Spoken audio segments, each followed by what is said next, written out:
Hello and welcome to another edition of Holy Tissues. To my left, Dimitri Katzman. And to my right is my friend Neil Hopkins. Today, it's a Halloween episode, and we're going to be looking into The Exorcist, the original Exorcist, 1973. So, we're going to begin that right now.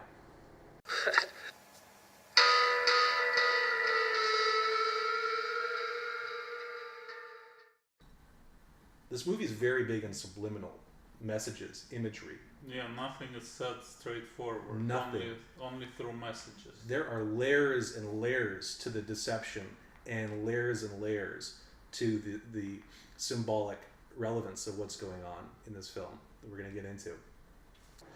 Okay, so we begin in Georgetown, in Reagan's room, and the lights turn off. We cut to a Virgin Mary, sort of looking very sorrowful. Then we go right into the Exorcist title card. And over it we have a Muslim prayer call. So that was kind of a curious way to begin The Exorcist, giving this kind of, this sort of foreignness to The Exorcist, when it is sort of, I guess, revolving more around the Catholic faith. This movie sort of is a call to Catholics, I guess, to sort of consider the mysteries of faith. Maybe it was like some kind of xenophobic thing to scare you with the Muslim prayer and to show that the origin of the devil is from this land. Well, that's how it felt to me. I don't know, maybe it's just today's bias. Yeah, well, that's the thing. I mean, I had to sort of look back at the time period that we were looking at, 1973. They were allies at that point, more so than enemies. So anyway, none of that worked out. So I guess the only point of showing this place is to show the origin of Pazuzu. Yes. That he's from here. That's right. That's pretty much the idea, is that in ancient antiquity, in ancient Babylon or Assyria, there was this being that was worshipped. It brings famine and locusts. Really? But at the same time, it's a demon which they invoke to fight other demons. Really? So he kills all the other demons, and that's the reason they liked him and they worshipped him. Really? That's very interesting. I didn't even know that this was a real being that was ever worshipped at any point. Yeah, and that statue, apparently that's the real image of this demon. Really? That's how it looked in all the pictures and all the icons. That's unbelievable. I did not know that. I did not know that that was a real entity of any sort. And then we fade very subtly into the target, which is in Georgetown. And this is where we find Chris McNeil, played by Ellen Bernstein, who's the mother of Linda Blair's character, Regan. Now, the name Regan is one of the daughters of King Lear. And what is she known for? She's known for being, I believe she's one of the treacherous daughters who, wishes her father dead.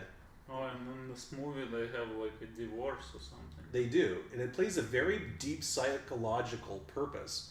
It's the seed for which a lot of these evil ideas, I think, are allowed to, it opens the door in her mind to allowing negative, evil thoughts to arise and to sort of overwhelm her.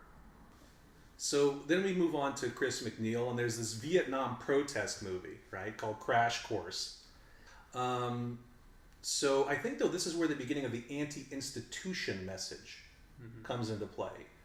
To get the military off our campus, right? And then we have these subliminals start to begin for Father Damien Karras, who's walking by the campus, and he's overseeing this movie taking place, right? And the person on the bullhorn says, you can't accomplish anything by shutting down the system. And then, like, what if the church was shut down? Like they're suggesting, right? You can't shut down the system.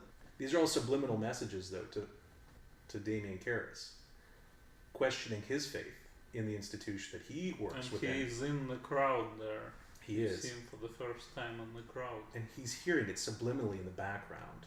He hears it, and it's for him, and we focus in on him. You're the one all this hoopla is for, right? You're the target of all this. So here is where things get a little creepy, though. This is where the subconscious, when we first are introduced to Linda Blair's character, Regan, there's a kind of psychological melodrama in the very first scene we see her in. I was really creeped out by it, and I didn't like the undertone of it. I think there's a kind of psychodrama of rape underneath this story, and drug use potentially, going on throughout this entire story of Regan. I'm just going to say this up front. Are you saying someone raped her? Yes, there is a subplot within this story that I will get into, and you can tell me if you think it's accurate or bullshit or what. But I thought that there's some pretty strong evidence that we'll unpack.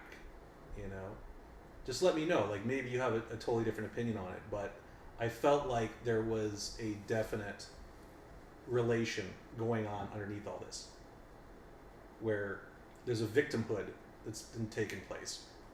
And this first scene, though, I mean, I didn't like it. She's talking about wanting a horse so badly.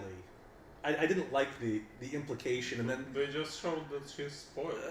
Yeah, but then the mother wrestles to the ground and says, "Give it up, you'll be sorry." This kind of creepy premonition again. So then we go to the Ouija board, and we discover Captain Howdy, which if that isn't a metaphor, I don't know what is. Captain Howdy. Is that like a cartoon? It was like a television show for kids. I think it was a puppet. So Captain Howdy seriously sounds like a penis pet name, if you ask me. But anyway, someone's sick joke, baby. Captain Howdy says hello. Captain Howdy says hello. Really? Anyway, it's an interesting transition, though, how they talk about Captain Howdy, who's the spirit, that it's the name that it's going under, to trick her, to trick Regan to use the Ouija board, right? Mm-hmm. This ominous Ouija board, where presumably you connect with spirits. I don't know if this is just subliminal by proximity or what, but then they talk from Captain Howdy, and then she starts talking about, Regan starts asking about Burke Dennings. The associative meanings transfer from the hidden spirit that no one can talk about to Burke Dennings, this director friend of hers, the British guy. Regan says this, "You can bring Mr. Dennings if you'd like," with a cold sort of ominous tone and glare. Like, why is Regan asking to bring Burke Dennings over? Why exactly? That's a strange thing for a girl to ask. Him, obviously. She says that Burke only comes around here because he's lonely and hasn't got anything better to do. And Regan says, "I heard differently," like the devil was speaking in her ear. Mm-hmm. But it felt like she was keeping a disturbing secret. But anyway, Burke and I are just friends, really. So it's just a hint of maybe some kind of strangeness, like why is she so obsessed talking about this Burke Dennings guy about her birthday? What's the point, right? But she is definitely trying to matchmake here. Maybe she likes him, but why does she like him? Why does she care about this guy? I mean, he seems like a drunken sod at the party. Yeah. So what's this? Why is she have this creepy look on her face about the guy? It's weird. They always put all these annoying characters in order to kill them later, so you don't feel sorry. Out of all people that got killed, the most annoying and ugly person was killed. Someone no one feels sorry for. Yeah, usually that's the case. And I mean, he is sort of a drunken sod. He's kind of an unsympathetic character throughout the film, the way he's portrayed, for sure. He also said something to the servant that you're probably a Nazi or something. Yes, so yes. There was a little bit of suspicion. Maybe he's the one who pushed him out the window. Yeah, really. No, it's a good point. Is that we got this impression that maybe Hans had something to do with it, the servant. So then they're in the doctor's office. And this is another rape response. Can you feel this? I don't feel anything. That's a spooky response for a kid to make. But that's already the demon setting in. Yeah, or is it? Yes, I think that you're correct. But I think though that there's also this sense when somebody is put upon, I think, in like a negative way, like when they're victimized, they can also pass along that victimized anger to other people and externalize it and pass it along, if you know what I mean. Like that built up anger or whatever the case is, or upset feelings. It's like somebody does something horrible to you, and then sometimes people want to pass it along. I think that's kind of how victimhood can work. I'm not saying for everyone, but No, but for some people. by that logic, she would try to rape somebody else. Well, she raped her mother later in the story. But it wasn't her, it was the demon. Sure. But I mean, metaphorically speaking, if there was no demons, why would this be taking place? I'm thinking of the psychiatric aspect, if that's even still possible. Or just the psychological possibilities within the story of what it might be implying. But I just felt like this idea of keep your hands away from my goddamn cunt. That sounds like another kind of rape response. Like, get away from me sexually. Don't have anything to do with me sexually. You know? Yeah, this one is a real clue. Yeah, no, I'm just saying that it's all sort of like building up to better and more concrete clues, and there's a lot more that as this movie goes on. It's a slow build, like it's not all at once, but she's angry and numb and defiant. You know, it's also an interesting scene. When she pissed on the floor, she said to the astronaut, "You're gonna die up there." Before Challenger even happened. And it was also an interesting thing to say such a thing to an astronaut out of all people. Yeah. So it's like an astronaut, he goes to some other world outside of our habitat, right? Right. And he's gonna die up there. So it's like the demon is feeling like he's gonna die up here, right, in our world. Exactly. I almost wondered though that just why did she say that the astronaut honestly must have something? I felt it had a double meaning. One was to the astronaut, you're gonna die up there. The other one is you're gonna die up there, like in my room. Someone's gonna die up there. Like, because Burke Dennings died up there. So then we come to another party scene, which there are many of, right? So Burke Dennings is looking at his drink, and a line comes up, which it's because it's British. I never heard it fully. It was a muddled, drunken British. He says a line that I never heard before until the last year or two. He says at the 40-minute mark of the movie, there seems to be an alien pubic hair in my gin. Burke Dennings says this. He's looking in his drink and he says, I've never seen it before in my life. Like, whoa. Whoa. So what does it mean? So there's an alien pubic hair in his gin. Okay? So what does that mean? Does it mean he's Captain Howdy? I don't know. But I think it may have meant, because this is at Chris McNeil's party. This is Ellen Bernstein's house. And then later, at the same party, he goes off against the German-Swiss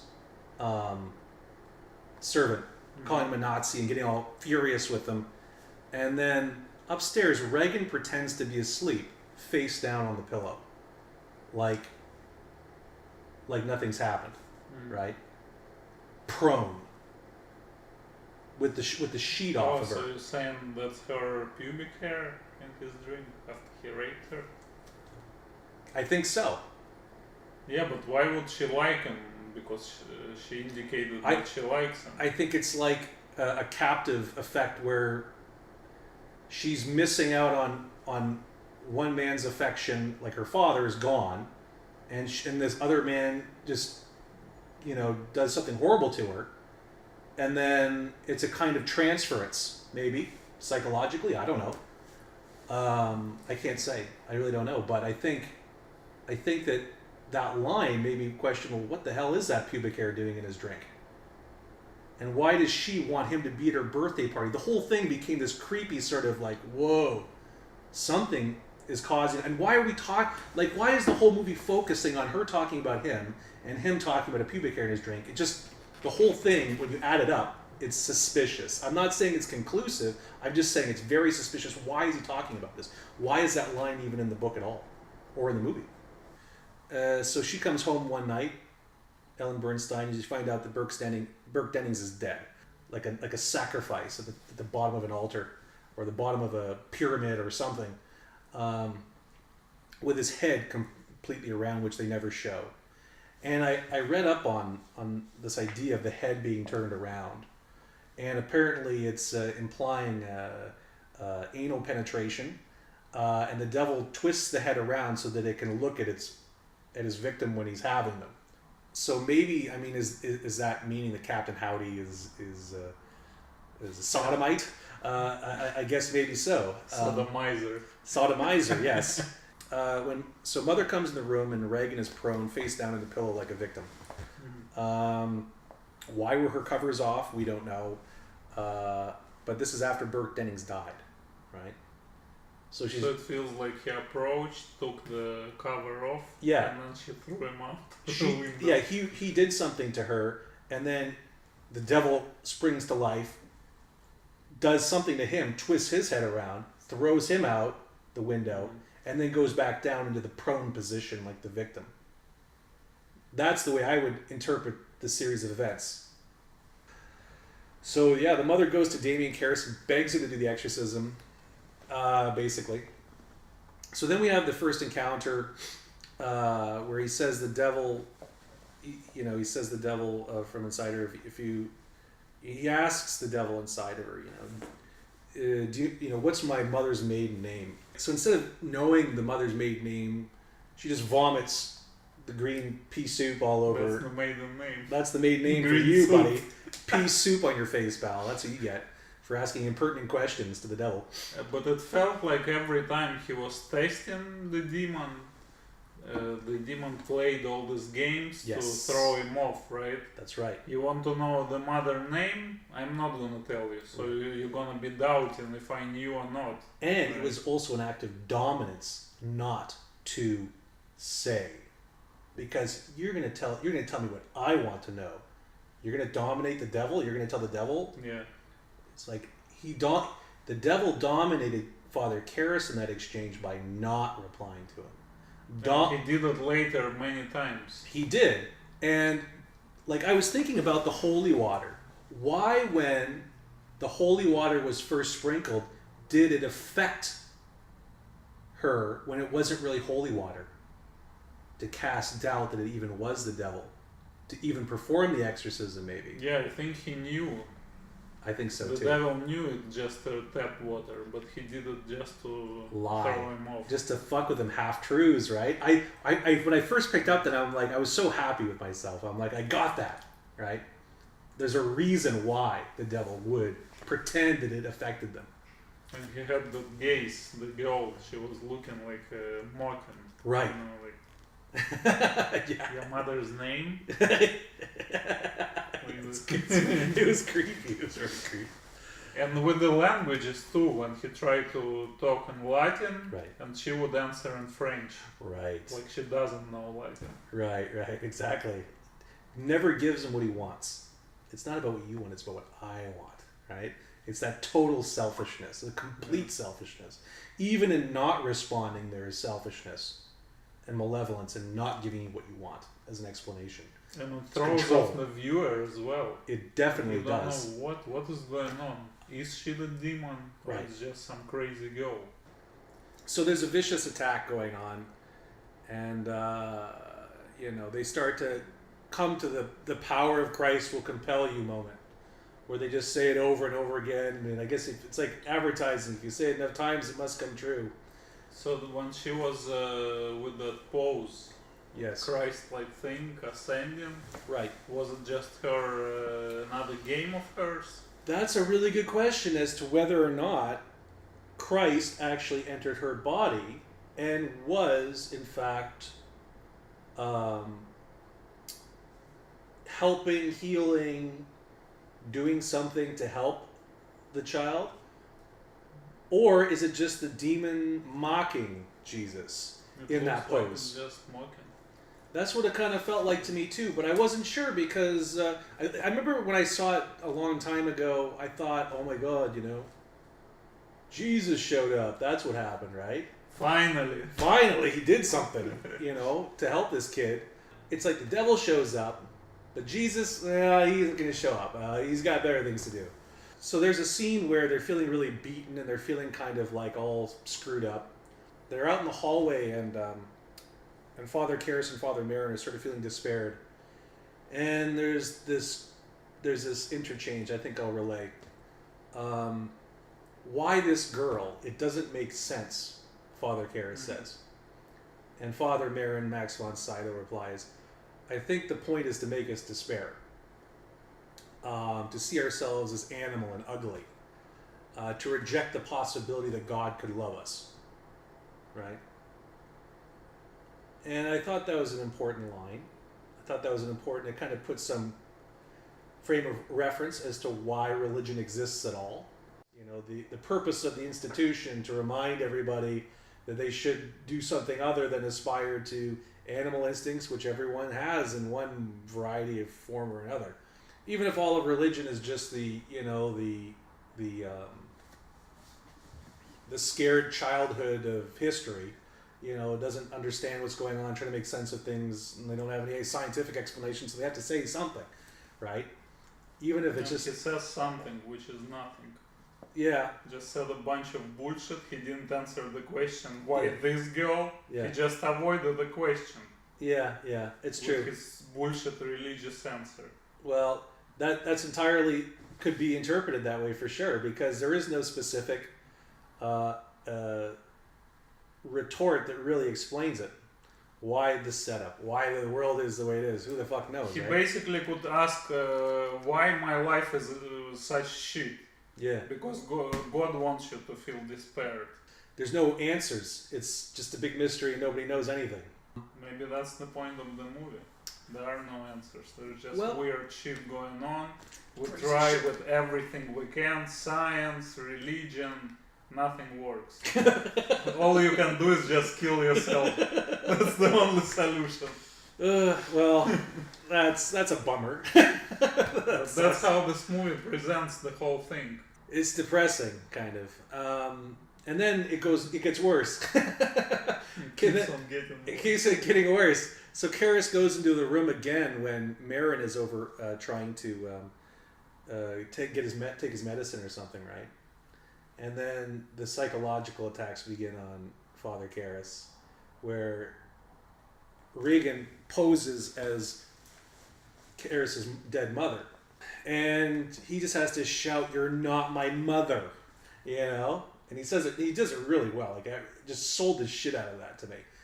This is real drama, based on real things, not just fantasy or, the crab walked down the stairs. No, there's a real human story underneath all this, which I think really helps bridge the gap between the supernatural and the real world. Yeah, that's what makes it so powerful and scary, that it's so close to reality. Absolutely.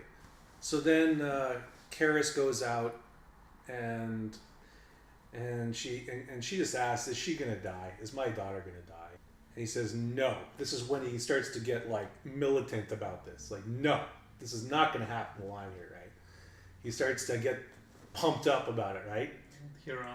He runs back, and Marin's dead. Father Marin's dead. Right? And another scene they didn't show us. How did he die? Right. And all the murders in this movie, you don't see them. They're all through implication. Did he just have a heart attack? Maybe. The devil didn't do anything. Unclear. Very unclear. So Karras gets pissed and then beats the shit out of Regan, basically.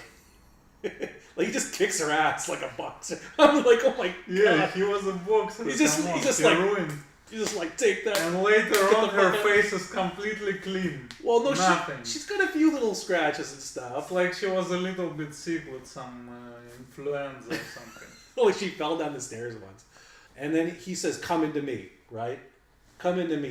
I'm who you want. I'm the reason that this is all happening, right? You're trying to test my faith. You come into me. You face me. Self-sacrificing hero, right? All these religious allegories always have to have, the hero has to be self-sacrificing, right? So the demon comes into him, and then he looks like he's going to kill Regan now. Now that he's the demon, he's going to attack her, right? But then he has that split second, and in that split second, that's presumably God giving him a moment to make a decision. And it's really interesting that the decision he's allowed to make is maybe the only time a suicide might be forgiven by the Catholic Church, because it's a suicide. He jumps out the window of his own accord. It's a suicide. If you don't look at it from the demonic possession angle, he has a choice to make. He made a choice. He wasn't possessed when he jumped out that window, right? But he's gonna say later, I was possessed. It I was wasn't possessed. me. I didn't do it. It's like, dude. I mean, committing suicide, you go to hell for that. He had a choice. And this is a pro-Catholic movie. So he did everything he could, and in the end he will go to hell. He's gonna go straight to hell, right back into Pazuzu's possession. Remember me? Isn't that horrible? Like, dude, did nobody think about that? Like, that was a decision. It's a split-second decision. It's a dramatic decision. It's self-sacrificing. But it's because he's possessed. And if he doesn't do that, that girl's going to die. It's him or her. He chose himself. So there's a self-sacrificial element, because I guess the idea is that even though he made that decision in that split second, the next second after that, he may not have been able to make that decision. So it's a highly dubious circumstance, highly contrived circumstance, in which it looks like you can kind of get away with suicide. And it's almost like he was killed during battle. Right. So it could pass on as not real suicide. Exactly. It's a self-sacrificing suicide. It's like Shahid. He jumps out the window, though, and in the last moment, his friend holds his hand, right? Holds his hand. And I think he asks him if he wants the last rites or something. And then he just squeezes his hand like a yes, right? So that was like... that's how he got out of the suicide. Yes, he was like forgiven. He's still alive. He's still alive enough to be forgiven or something. I don't know. I don't know Catholic ritual that Last well. rites and everything. Maybe one of you viewers knows more about Catholic rites and can tell us whether or not this makes any sense or not. If you can be forgiven for suicide, if you don't quite die right afterwards, if it's half suicide. If it's a half suicide thingy, maybe you can tell us. We don't know. So we've been through the whole plot now. I think now we have to make our decisions as to what we found to be requiring some holy tissues. And boy, does this movie need some holy tissues. Not just because it's a little excessively evil at times, but just because there's a few problems with this film.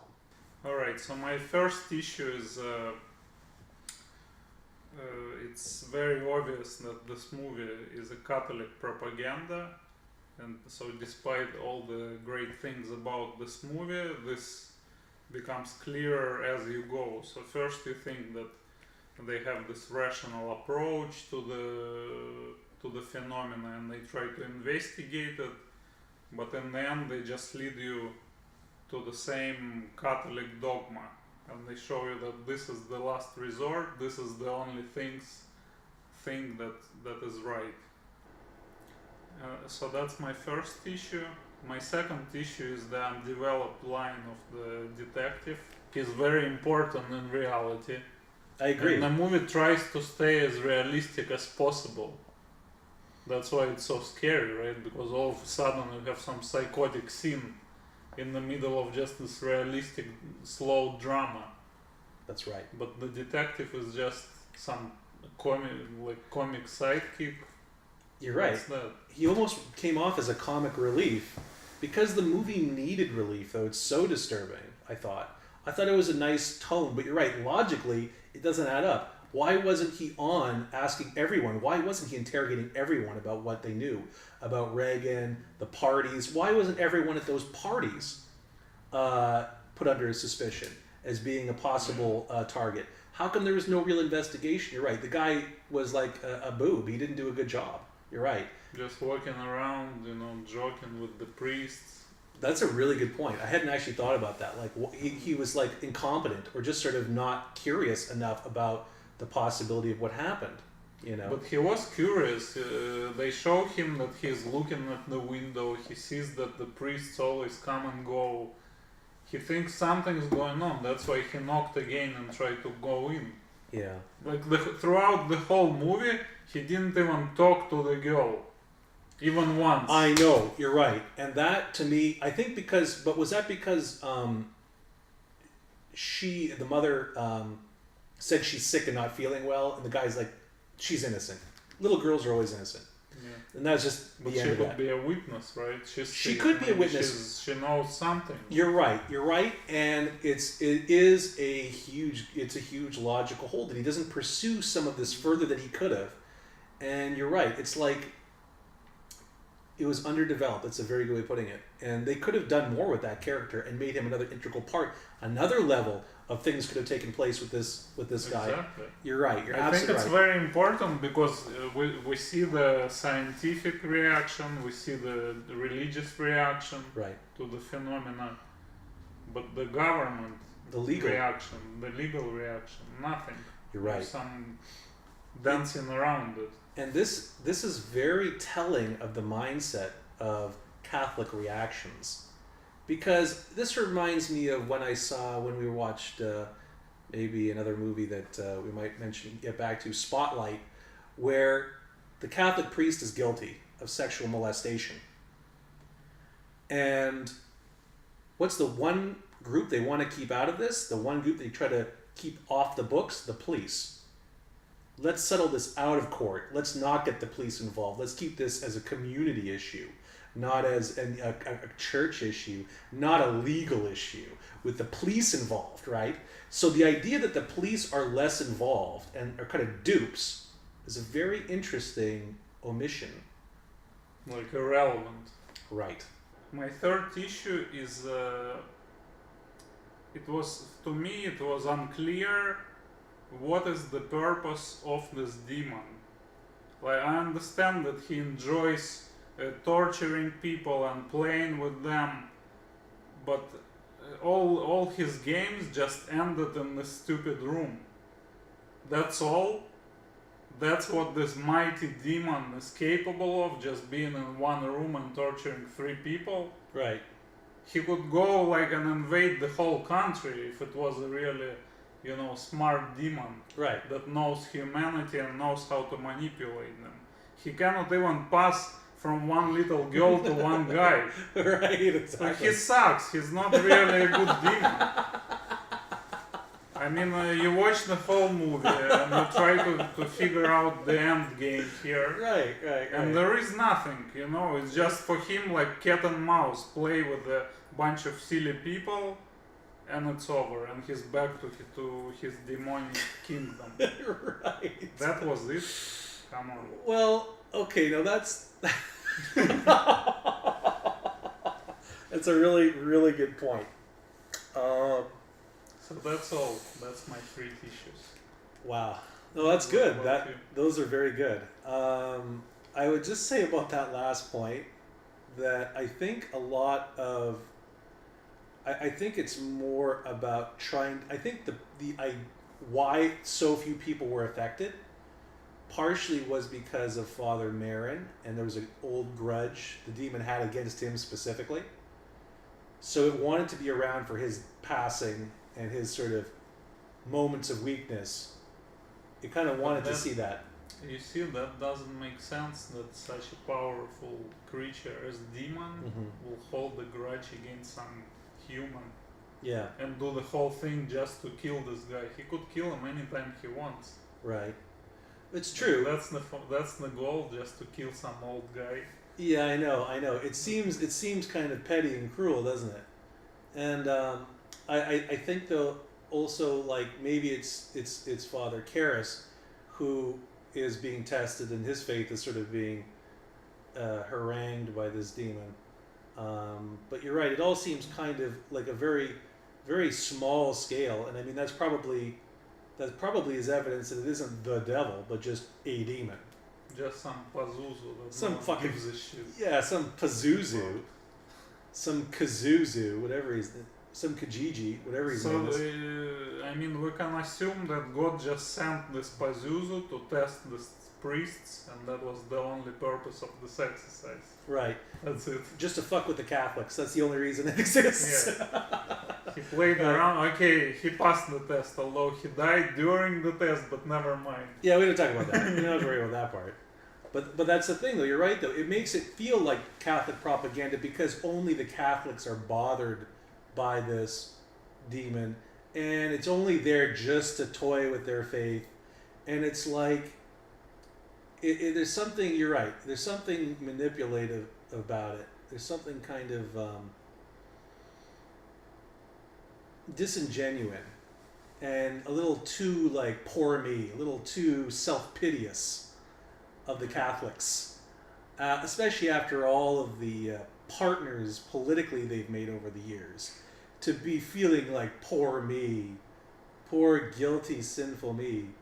I think it's wise to listen to your guilt and just be quiet. When the demon is raping you. Yeah, when the demon's raping Be you, quiet. just be quiet.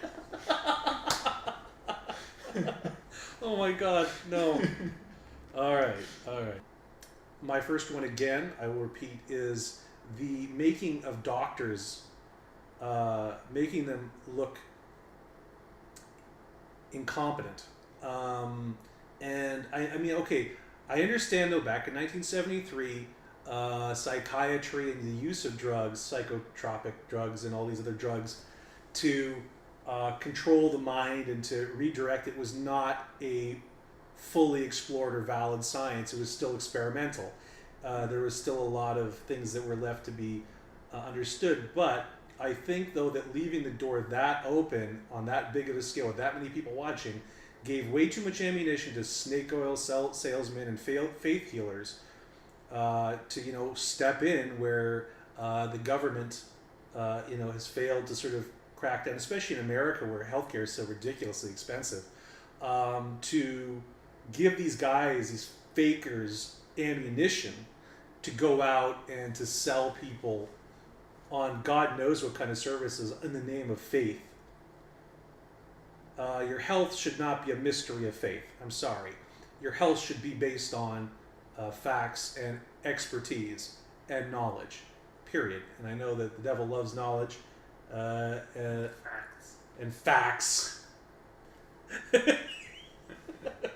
Those evil things called facts.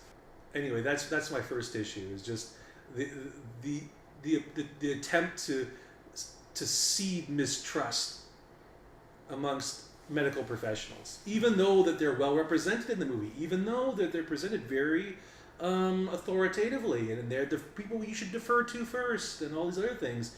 But the overall impression is that they failed utterly, and only faith could help this child. The edge of science is faith. It's not just more science or the best science that's available. No, at a certain point you have to just give up and go with the real thing, faith. I didn't like that as a message. I think that's counterproductive, considering how many people are, in fact, deluded into believing that they don't need doctors in circumstances where they very well might. So that's number one. Number two, tissue number two, again, is about this use of innocent symbols. The child, using the child, hiding behind the child. This is kind of a retroactive point to the movie itself, but just all that we've learned about the Catholic Church, with children and rape, and then to have a movie like this sort of flaunting itself, where there's these undertones of rape, and there's undertones of cover-ups and conspiracies and murder and anal penetration and all these like horrible things kind of going around and kind of in this big pile of extreme graphic content, under the guise of, but in the end it's all okay because the girl's innocent and she forgives the priest, she forgives everyone. The priests get a big pat on the back. Don't we all love the priests? And I agree with you, it's propaganda, and it's propaganda because of the way I'm sort of maybe describing it, which is holding out this innocent symbol of the young girl and hiding behind it in a cowardly fashion, I think is despicable. to a certain degree, to have all these grotesque things at the expense of this innocence, just to prove God exists. This is a mockery of God. This is a mockery of all that is good. To say that this is the only way you can know good is to go through all these horrendously disgusting, obscene experiences with, you know, daughters shoving their mothers' faces in their vaginas. Like, this is obscene. This is ridiculous. This is like the mind of a sick person. And I don't think that this is godly, this movie. I think in the whole movie, there is no trace of God whatsoever. Yeah. Only demon. Yeah. And it's defeated by human without any superpowers. Yeah. God has, he does nothing in this movie. Only the priests are there to do anything. And even they, like, doubt the themselves. supposed expert failed.